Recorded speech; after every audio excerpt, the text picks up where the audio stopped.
Welcome to Just Listen Books channel. Don't forget to subscribe and hit the bell notification.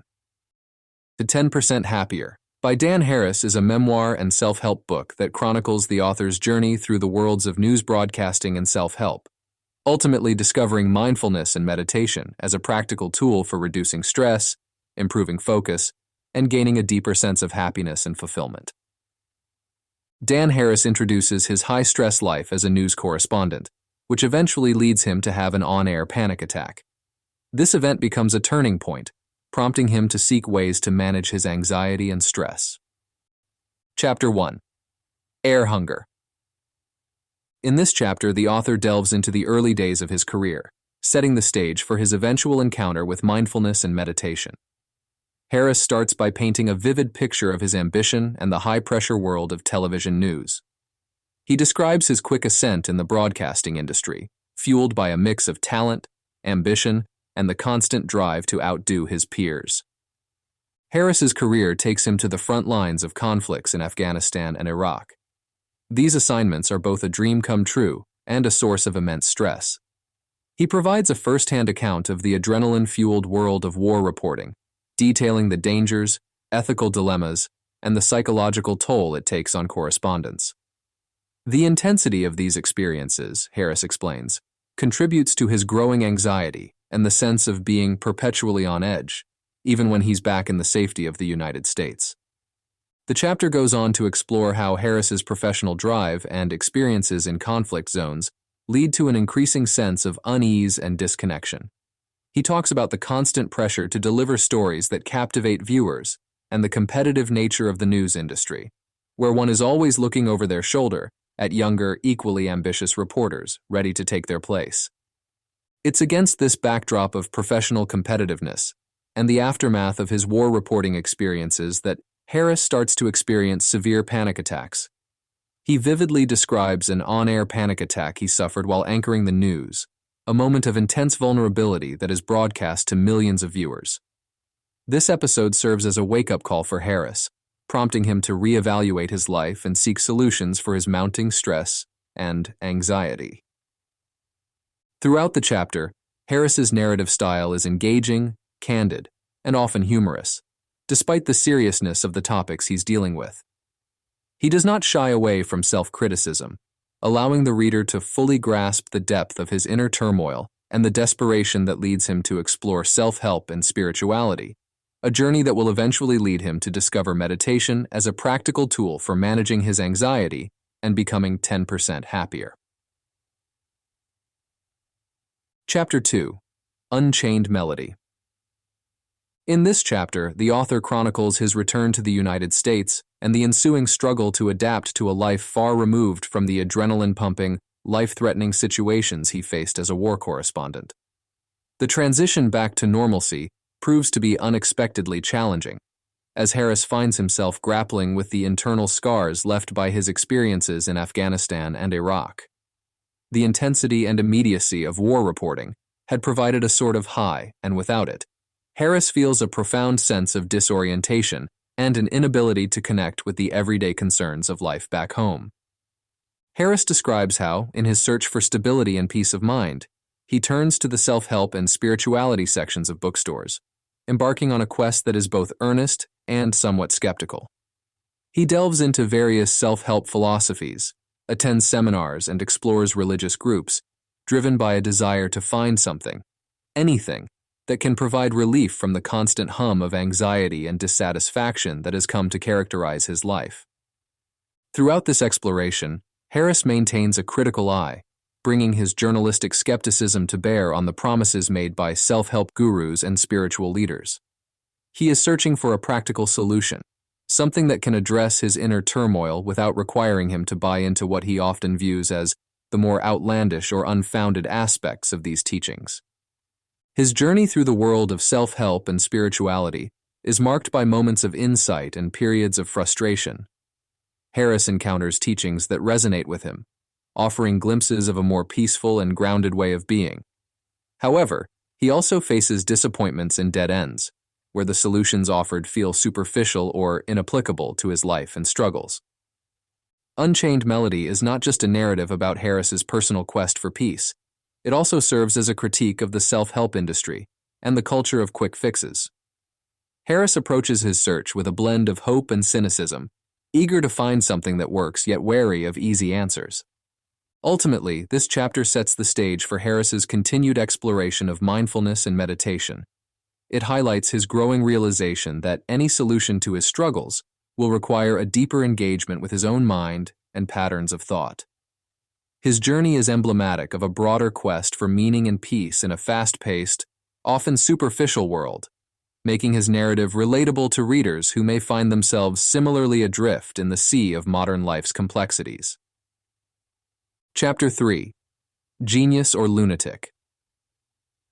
In this chapter, the author recounts his first encounter with the teachings of Eckhart Tolle, a pivotal moment that introduces him to the concepts of mindfulness and living in the present moment. This chapter captures Harris's initial skepticism and curiosity as he navigates the unfamiliar terrain of spiritual teachings, attempting to reconcile them with his background in journalism and his natural inclination toward skepticism. Harris describes picking up Tolle's book, intrigued by its popularity and the promise of insights into achieving a greater sense of peace and happiness. As he delves into Tolle's ideas about the ego, the incessant chatter of the mind, and the transformative power of present-moment awareness, Harris finds himself both fascinated and bewildered. Tolle's teachings offer a perspective that is at once simple and profound, suggesting that much of human suffering is self-generated through our identification with our thoughts and our constant preoccupation with the past and the future. Despite moments of genuine insight, Harris struggles to fully embrace Tolle's teachings. He is put off by Tolle's mystical presentation and the sometimes vague language used to describe concepts that Harris feels could be grounded in more practical terms. Moreover, Harris's journalistic instincts make him wary of accepting Tolle's ideas without more concrete evidence, or a clearer understanding of how these principles can be applied in the hustle and bustle of everyday life. Harris's ambivalence toward Tolle's teachings is compounded by his interviews with Tolle himself. On one hand, he is impressed by Tolle's presence and the sense of peace that seems to emanate from him. On the other hand, he is frustrated by the difficulty of pinning down Tolle's ideas in a way that satisfies his analytical mind. This tension between curiosity and skepticism defines much of Harris's early exploration of mindfulness and meditation. Genius or Lunatic reflects a broader theme of the book: the challenge of finding authentic, practical approaches to mindfulness in a world that often seems to commodify spirituality and sell it back as yet another form of consumerism. Harris's journey is emblematic of the modern seeker's dilemma: how to extract the valuable kernels of truth from spiritual teachings without getting lost in the esoteric or ungrounded aspects that might not resonate with a more skeptical or pragmatic mindset. This chapter sets the stage for Harris's continued exploration of mindfulness, laying the groundwork for his eventual discovery of a more accessible and evidence-based approach to meditation. It highlights the importance of an open yet discerning mind in navigating the vast and varied landscape of self-help and spirituality. Chapter 4. Happiness, Inc. In this chapter, the author dives deeper into the self-help industry, a journey that is marked by his growing disillusionment with its superficial and commercial aspects. This exploration is fueled by his quest for a solution to his personal turmoil, a quest that leads him to attend numerous seminars and read a plethora of books marketed with the promise of personal transformation and happiness. Harris begins the chapter with a sense of cautious optimism, hopeful that within the vast offerings of the self-help industry, he might find practical tools and wisdom to address his anxiety and dissatisfaction. He attends seminars led by renowned motivational speakers and self-help gurus, immerses himself in literature promising secrets to happiness and success, and even explores the fringes of the industry, where more esoteric and spiritual solutions are offered. However, as he delves deeper, Harris becomes increasingly critical of what he perceives as the industry's tendency to exploit personal insecurities for profit. He is put off by the high prices of seminars and materials, the sometimes cult-like followings of certain figures, and the frequent oversimplification of complex psychological and spiritual issues. This commercialization, coupled with a one-size-fits-all approach to deeply personal and nuanced problems, leads Harris to question the sincerity and efficacy of much of what he encounters.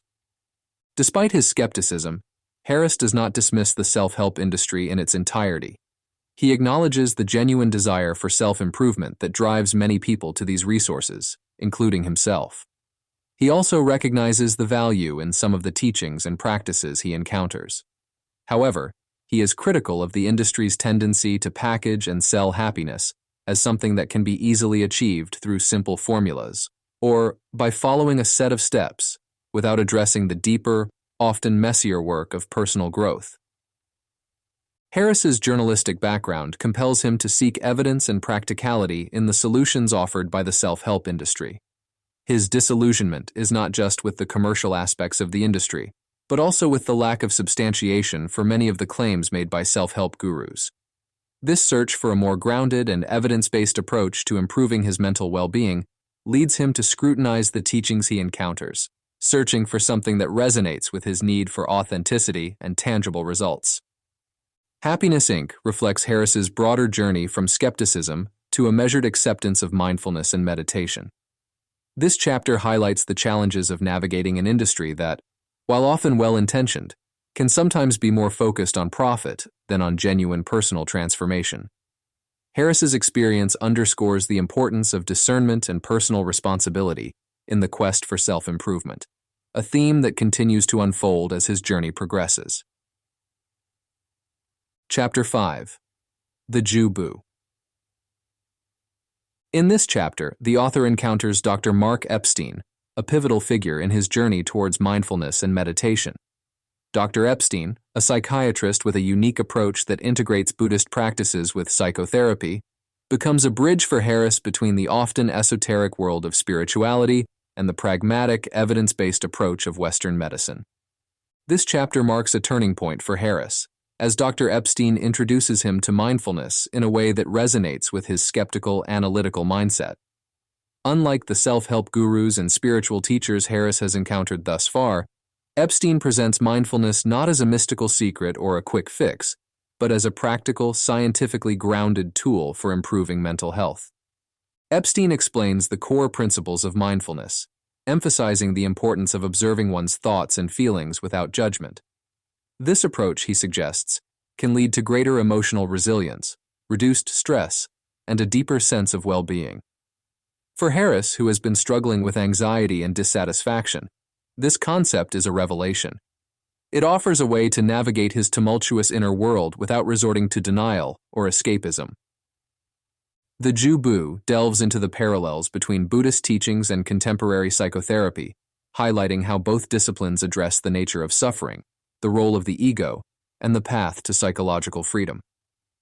Epstein's ability to articulate these concepts in a clear, relatable manner helps Harris to see meditation not as a religious or mystical practice, but as a form of mental training that has tangible benefits.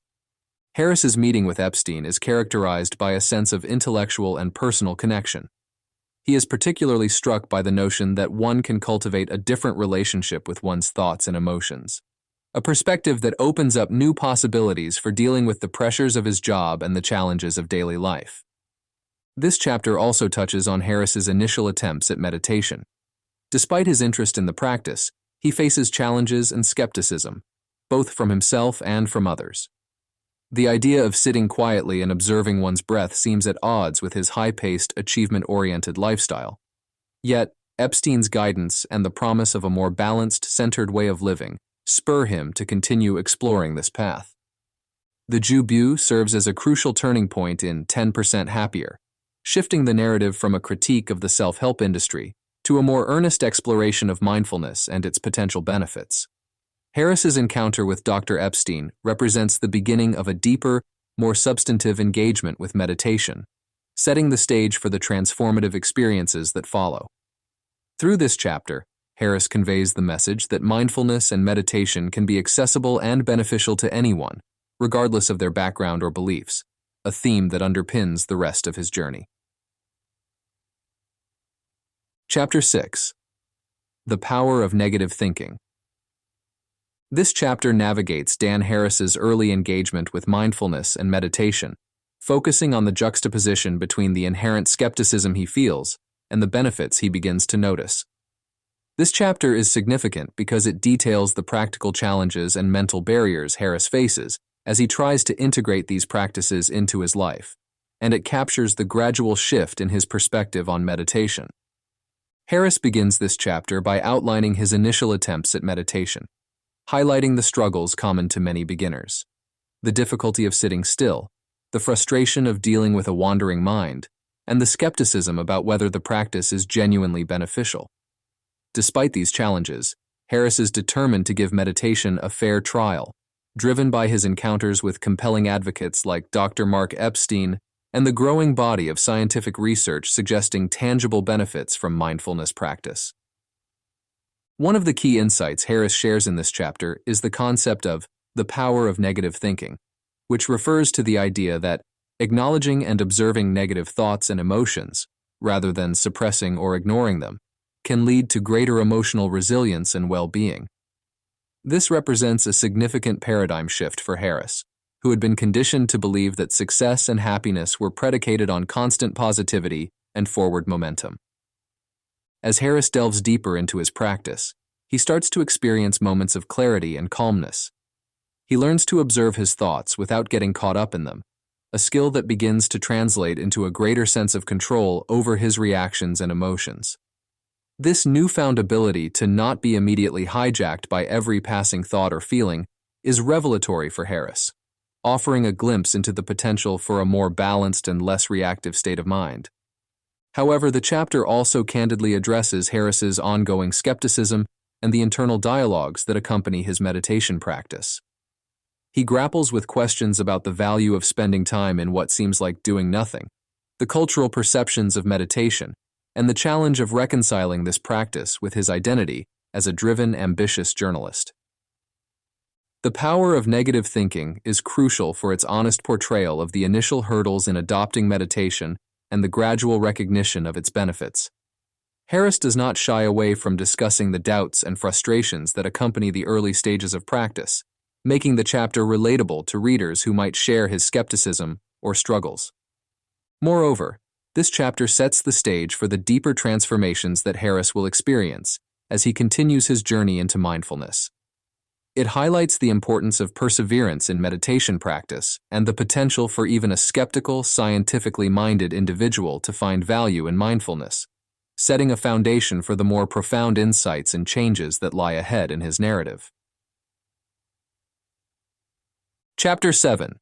Retreat. In this chapter, the author embarks on a 10-day silent meditation retreat, a pivotal and transformative experience in his journey towards mindfulness. This chapter vividly captures the intense challenge of the retreat, as well as the profound insights and personal growth that emerge from it. Harris enters the retreat with a mix of curiosity and skepticism, unsure of what to expect, but open to the possibility of deepening his understanding and practice of meditation. The retreat requires participants to maintain silence, refrain from reading or writing, and engage in many hours of meditation each day. Harris describes the initial shock to his system as he confronts the relentless chatter of his own mind, stripped of the usual distractions of daily life. The silence and monotony of the retreat amplify his internal noise, forcing him to confront his thoughts, emotions, and the habitual patterns of his mind in a direct and unmediated way. As the days progress, Harris experiences a range of emotions, from frustration and boredom to moments of unexpected clarity and calm.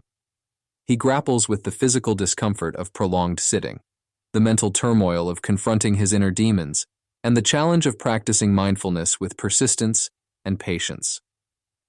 The retreat structure, with its emphasis on mindfulness of breathing and body sensations, gradually leads Harris to a deeper awareness of the present moment and the transient nature of thoughts and feelings.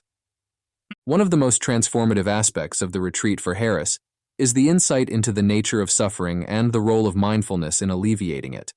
He begins to see more clearly how much of his stress and unhappiness is self-generated, a product of his mind's relentless striving and resistance to what is. This realization sparks a profound shift in his perspective, opening him up to the possibility of finding contentment and peace in simply being present, without constantly needing to achieve or acquire something.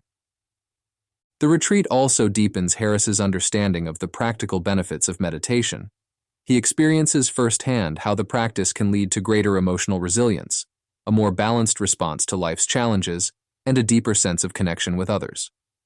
Despite the difficulties of the retreat, he comes to appreciate meditation as a powerful tool for personal transformation, one that can lead to a more fulfilled and happier life. Retreat is a crucial chapter in 10% Happier, as it marks a turning point in Harris's journey. The intense and sometimes grueling experience of the retreat strips away many of his preconceptions and defenses, leaving him more open and receptive to the teachings of mindfulness.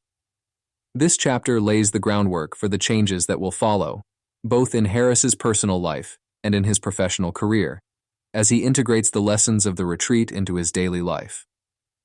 Through his candid and often humorous recounting of the retreat, Harris offers readers a compelling glimpse into the transformative potential of mindfulness practice, even for those who may start from a place of skepticism. Chapter 8, 10% Happier. In this chapter, 10% Happier, the titular chapter of Dan Harris's book, he articulates the tangible benefits meditation has brought into his life, encapsulated in the modest but deeply meaningful claim of becoming 10% happier. This chapter serves as a reflective point in his journey, where Harris assesses the impact of his foray into mindfulness and meditation on various aspects of his life, including his professional career as a news correspondent, his personal relationships, and his overall mental health. Harris begins the chapter by acknowledging the skepticism that often surrounds meditation, including his own initial doubts about its effectiveness and relevance to his fast-paced, high-stress life. However, through his experiences, particularly the intensive 10-day retreat detailed in the previous chapter, Harris has come to recognize the practical benefits of mindfulness. He explains how meditation has helped him develop a greater sense of awareness and equanimity, allowing him to observe his thoughts and emotions without being overwhelmed by them. One of the key insights Harris shares is how meditation has enabled him to manage stress more effectively.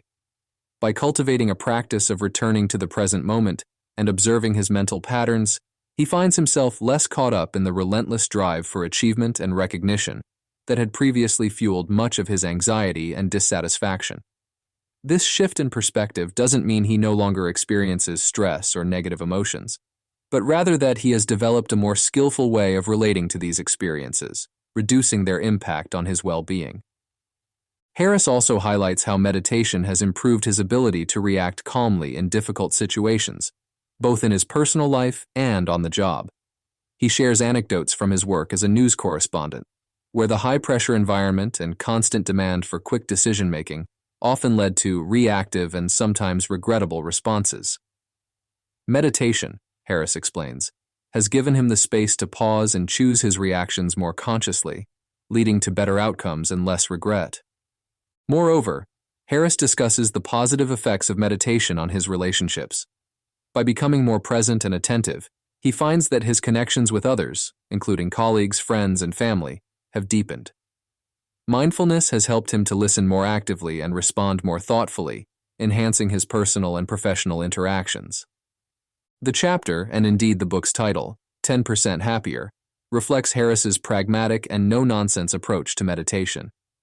He doesn't claim it to be a panacea or a path to enlightenment, but rather a practical tool that, with regular practice, can lead to significant improvements in one's quality of life. This modest percentage is both an acknowledgement of the incremental nature of personal growth and a counterpoint to the often grandiose promises made by the self-help industry. 10% Happier crystallizes Harris's journey from skepticism to acceptance, illustrating how a skeptical, driven, and initially reluctant meditator can experience profound benefits from the practice. By sharing his journey, Harris aims to demystify meditation and present it as an accessible, valuable practice for anyone, regardless of their background or beliefs. Chapter 9. The Self-Interested Case for Not Being a Dick. In this chapter, the author delves into the ethical dimensions of mindfulness practice, specifically focusing on how cultivating compassion and reducing reactivity not only benefits others, but also enhances one's own well-being. This chapter is a candid exploration of how Harris's mindfulness practice leads him to reconsider his interactions with others and the broader implications of his actions in both his personal and professional life. Harris begins by reflecting on his behavior prior to embracing mindfulness. He describes a version of himself that was often driven by ambition and competitiveness, sometimes at the expense of kindness and consideration for others. This self-reflection is not easy. It requires Harris to confront uncomfortable truths about how his actions and attitudes may have negatively impacted those around him. As Harris deepens his meditation practice, he notices a shift in how he relates to others. Mindfulness, he discovers, naturally fosters a greater sense of empathy and compassion. By becoming more aware of his own thoughts and feelings, he becomes more attuned to the experiences of others. This heightened awareness challenges him to act more ethically and considerately, not out of a sense of moral superiority, but from a genuine understanding of the interconnectedness of all individuals. Harris explores the concept of non-reactivity, one of the key benefits of mindfulness meditation. He illustrates how being less reactive has improved his relationships, making him a better colleague, friend, and family member. He argues that this non-reactivity, coupled with a more compassionate outlook, actually serves his self-interest in a deep and meaningful way. By not being a dick, Harris finds that his interactions are more harmonious, his professional relationships are more productive, and his personal life is more fulfilling. The chapter also addresses a potential criticism of mindfulness practice, that focusing on one's own happiness could lead to selfishness. Harris counters this by highlighting how genuine mindfulness practice inevitably leads to greater empathy and compassion. The practice of looking inward not only fosters personal growth, but also engenders a natural desire to contribute positively to the lives of others. Furthermore, Harris discusses how this shift in perspective has practical benefits in his work as a journalist. By approaching stories and interviews with greater empathy and less reactivity, he is able to connect more deeply with subjects, thereby enriching his reporting. This approach does not diminish his effectiveness. Rather, it enhances his ability to engage with the world in a more meaningful way. The self-interested case for not being a dick makes a compelling argument for the ethical dimensions of mindfulness practice. Harris suggests that mindfulness is not just about personal tranquility, but also about how we engage with the world and treat others. Through his own journey, Harris illustrates that the pursuit of personal happiness through mindfulness can lead to a more compassionate, ethical way of living that benefits both the individual and those around them. This chapter reinforces the message that personal transformation through mindfulness has the power to effect positive change in the broader social and relational context. Chapter 10. Hide the Zen. In the final chapter, Dan Harris synthesizes his journey into mindfulness and meditation, offering readers a pragmatic blueprint for integrating these practices into their lives without sacrificing their identities or ambitions. This chapter serves as both a reflection on Harris's personal transformation and a practical guide for those looking to apply mindfulness in a straightforward, accessible way. Harris begins by addressing a common concern among individuals interested in mindfulness: the fear of losing one's edge or becoming less ambitious. He shares his own experiences of integrating mindfulness into his high-pressure career as a news correspondent, illustrating how the practice has enhanced rather than diminished his professional effectiveness. Harris emphasizes that mindfulness has made him more focused, resilient, and responsive, qualities that have contributed to his success rather than detracting from it. One of the key messages of Hide the Zen is that mindfulness does not require adopting a new identity or embracing every aspect of Buddhist philosophy. Harris advocates for a secular, practical approach to mindfulness that can be incorporated into the fabric of everyday life, regardless of one's religious beliefs or cultural background. He stresses that mindfulness is about enhancing one's ability to navigate the complexities of life with greater clarity and equanimity, not about adhering to a specific dogma or lifestyle. Harris offers practical advice for incorporating mindfulness into daily routines, emphasizing the importance of regular meditation practice. He suggests starting with short, manageable sessions and gradually increasing the duration as one becomes more comfortable with the practice. Harris also addresses common challenges and misconceptions about meditation, providing guidance on how to approach them in a way that is both realistic and forgiving. In addition to meditation, Harris discusses how mindfulness can be applied in various aspects of life, from handling workplace stress to improving personal relationships. He shares strategies for becoming more present in interactions with others, managing difficult emotions, and responding rather than reacting to challenges. These practical applications demonstrate how mindfulness can be woven into the fabric of daily life, enhancing one's experience without necessitating a complete overhaul of one's lifestyle or ambitions. Hide the Zen also touches on the importance of community in supporting mindfulness practice. Harris encourages readers to seek out like-minded individuals or groups, whether in person or online, as a way to sustain and deepen their practice. He highlights the value of learning from others' experiences and the encouragement that comes from being part of a community of practitioners. In closing, Harris reflects on the transformative impact of mindfulness on his life, reiterating that the benefits of the practice are both profound and accessible. He dispels the notion that mindfulness is esoteric or exclusively for the spiritually inclined, positioning it instead as a practical tool for anyone seeking to live a more intentional, fulfilled life. Hide the Zen encapsulates the essence of 10% happier by demonstrating that mindfulness and meditation can be pragmatic, non-disruptive additions to one's life, offering significant benefits without requiring one to adopt an entirely new identity or set of beliefs. Through his own journey, Harris illustrates that it is possible to be ambitious, successful, and mindful, and that these aspects of one's life can enhance rather than contradict each other. Throughout the book, Harris combines humor, personal anecdotes, and practical insights to demystify meditation and mindfulness.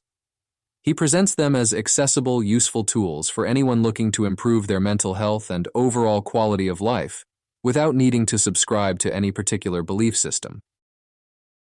Thank you for staying with us until the end. Click subscribe and hit the bell to be the first to enjoy our upcoming audiobooks.